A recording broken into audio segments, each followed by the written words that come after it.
नमस्कार दोस्तों, आप सभी का स्वागत है शॉर्ट हैंड गुरुजी यूट्यूब चैनल पे। 8 बज चुके हैं और ये समय है डिक्टेशन लेने का।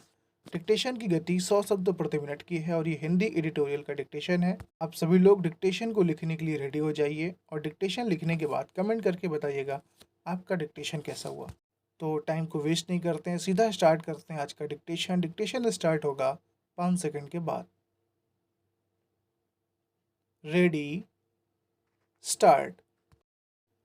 कांग्रेस से निकलकर अपनी नई पार्टी बनाने जा रहे गुलाम नबी आज़ाद ने यह कहकर भले ही चौंकाया हो कि उनके राजनीतिक एजेंडे में यह वादा नहीं है कि वह अनुच्छेद 370 की बहाली करा देंगे, लेकिन उन्होंने जो कुछ कहा वह एक वास्तविकता है।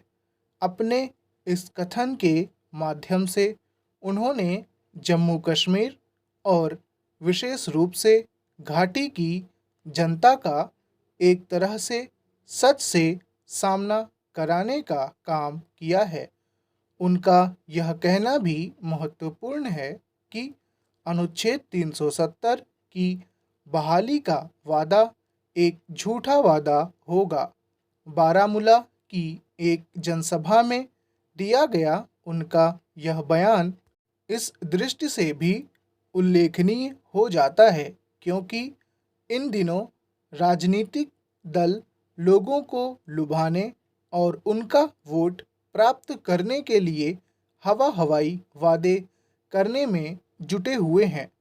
गुलाम नबी आज़ाद के बयान के बाद कश्मीर के अन्य राजनीतिक दलों और विशेष रूप से नेशनल कॉन्फ्रेंस और पीडीपी के नेता यह समझें तो बेहतर कि अब अनुच्छेद 370 की वापसी असंभव है।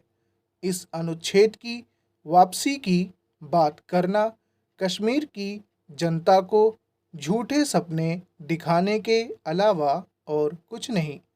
इसका पता नेशनल कॉन्फ्रेंस के उपाध्यक्ष उमर अब्दुल्ला के इस बयान से भी चलता है कि बहुत कम राजनीतिक दलों ने अनुच्छेद 370 की बहाली की उनकी मांग का समर्थन किया है।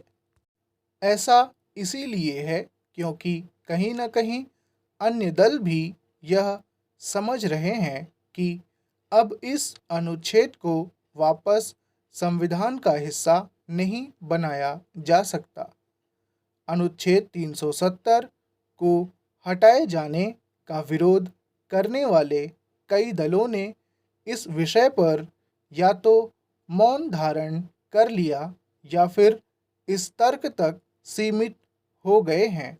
उनकी आपत्ति इस अनुच्छेद को हटाने पर नहीं बल्कि हटाए जाने की प्रक्रिया पर है।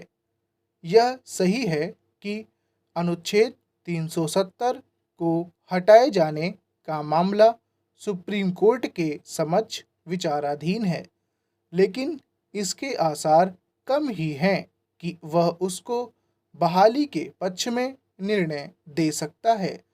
इसका कारण केवल यह नहीं है कि अनुच्छेद 370 संविधान के एक अस्थायी अनुच्छेद के रूप में दर्ज था, बल्कि यह भी है कि वह जम्मू कश्मीर के दलितों, जनजातियों और गुलाम कश्मीर से जान बचाकर आए शरणार्थियों से न केवल भेदभाव करता था बल्कि उनके अधिकारों पर कुठाराघात भी करता था।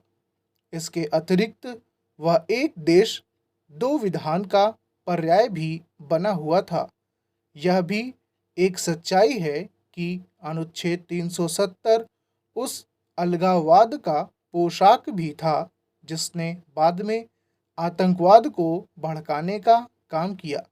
निसंदेह इसमें कोई हर्ज नहीं कि जम्मू कश्मीर के राजनीतिक दल पूर्ण राज्य के दर्जे को बहाल करने की मांग करें, क्योंकि केंद्र सरकार भी यह कह चुकी है कि वह अनुकूल माहौल बनने पर जम्मू कश्मीर के राज्य के दर्जे को बहाल कर देगी। उचित यह होगा कि जम्मू कश्मीर के दल अनुकूल वातावरण निर्मित करने में सहायक बने और यह ध्यान रखें कि ऐसे वातावरण का निर्धारण जिन कुछ बातों से होगा उनमें से एक कश्मीरी हिंदुओं की अपने घरों में वापसी भी है। उत्तर प्रदेश राज्य विद्युत उपभोक्ता परिषद ने पावर कॉरपोरेशन प्रबंधन के समक्ष एक गंभीर मुद्दा उठाया है कि उपभोक्ताओं से मिली जानकारी की गोपनीयता हर हाल में सुनिश्चित की जाए। स्टॉप।